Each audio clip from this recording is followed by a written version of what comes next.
Hello, my friends. Good morning, good afternoon, and good evening. Today, real quick, a grammar review of the first conditional and zero conditional.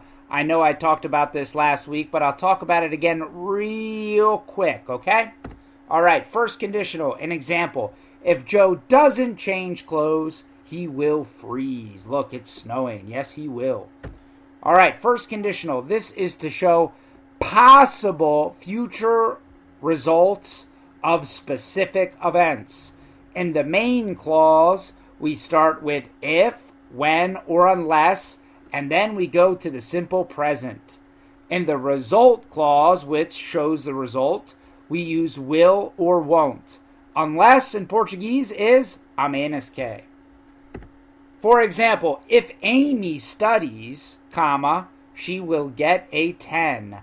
Here is the main clause with if, when, or unless. In this case, with.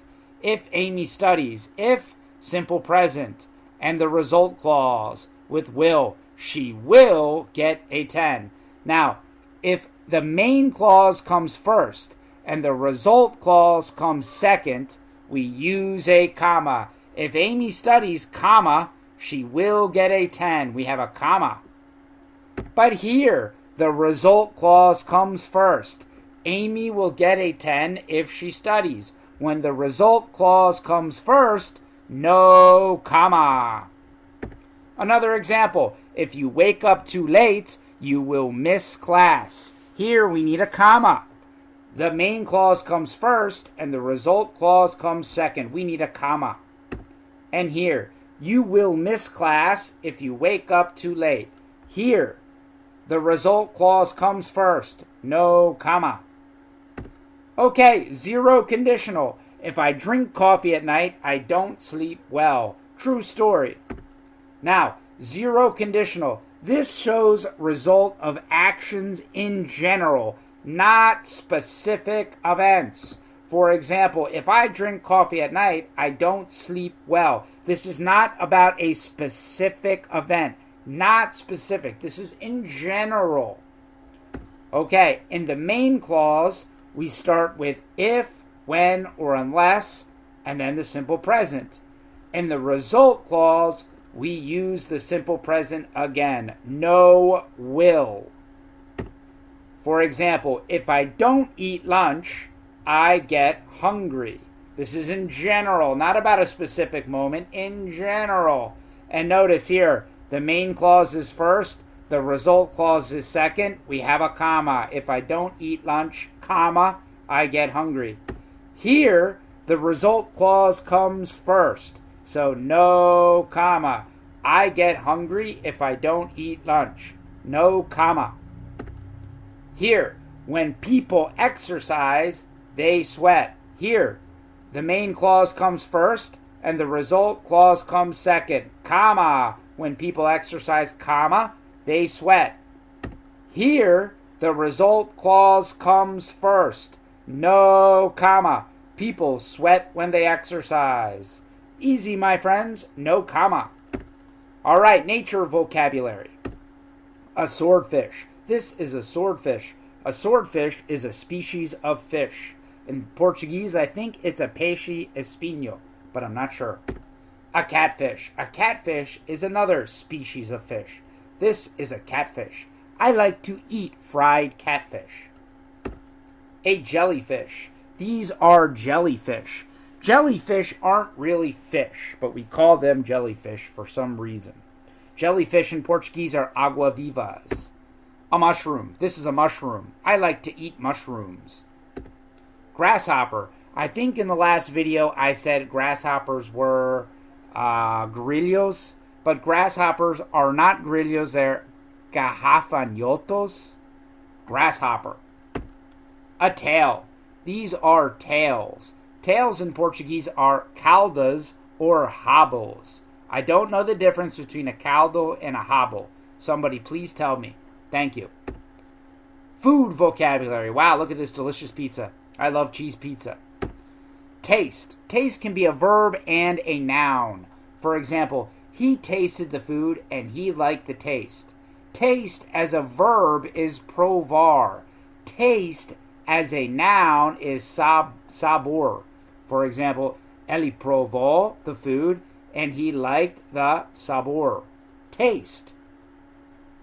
Smell. Smell can also be a verb and a noun, but the meaning doesn't change. For example, she smelled the pizza. The smell was good. She shadowed the pizza. The shadow was good. Smell. Sour. Sour is an adjective for something with acidic taste. For example, lemons are extremely sour. Sour in Portuguese is azedo. Sour.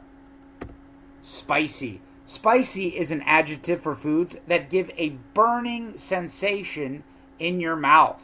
For example, red chili peppers are spicy. Spicy in Portuguese is picante. Spicy. Bland. Bland is an adjective that describes food that doesn't have much taste or flavor. For example, these are crackers. Crackers are bland, but I like them. Taste and flavor are synonyms. You can say taste or flavor. Taste and flavor are sabor. Crunchy. Crunchy is an adjective to describe hard foods that make a noise when eaten. For example, I like crunchy fried chicken. This is crunchy. Crunchy in Portuguese is crocante. Crunchy. Soft. Soft is the opposite of hard.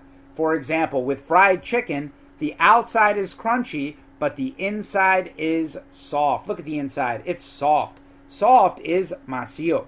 Soft. Savory. Savory is an adjective to describe food that's not spicy. Is an adjective to describe food that is spicy or salty, but not sweet. Again, savory is an adjective to describe food that is spicy or salty, but not sweet. For example, chicken pie is an example of savory food. This is spicy and it's salty, but it's not sweet. Bitter. Bitter means with a strong flavor. It's the opposite of sweet. For example, coffee without sugar has a bitter taste. Bitter in Portuguese is amargo. Bitter. Ham. Ham is the meat from a pig's leg. For example, people in America eat ham on Easter Day. Ham in Portuguese is presunto. This is ham. Celery. Celery is a type of vegetable. Americans often put celery in their salad. Celery in Portuguese is aipo. Aipo. Celery is not commonly eaten in Brazil, but it's very popular in the United States. A fork. This is review. A fork. A spoon. And a knife. I think you guys know this. I hope you do. All right, a dish. A dish can mean a plate with or without food. A dish in Portuguese is kind of like a prato. For example, I have to wash the dishes, look, without food, because I'm going to make my favorite dish tonight. This is the favorite dish, whatever it is. A dish. It's like a prato. Okay, other vocabulary. Otherwise. In Portuguese, you say caso contrário. For example, use an umbrella. Otherwise, you'll get wet. Otherwise. Pick. Pick is a synonym with choose or select. For example, Faustão picks some strange clothes. Yes, he does. True story. Blind. Blind is when a person can't see, when they don't have vision. For example, blind people read the Braille language. This is the Braille language. I don't know what the Braille language is in Portuguese, but in English it's the Braille language. Blindfold. A blindfold is a piece of fabric that covers a person's eyes so they can't see. For example, this man is wearing a blindfold. Blindfold. And a blind taste test. This is a test where people eat food they can't see. TV shows often have blind taste tests. This is a blind taste test. Look, they're wearing a blindfold. All right, my friends, and finish, complete. Bye-bye. See you later, alligator in a wild crocodile.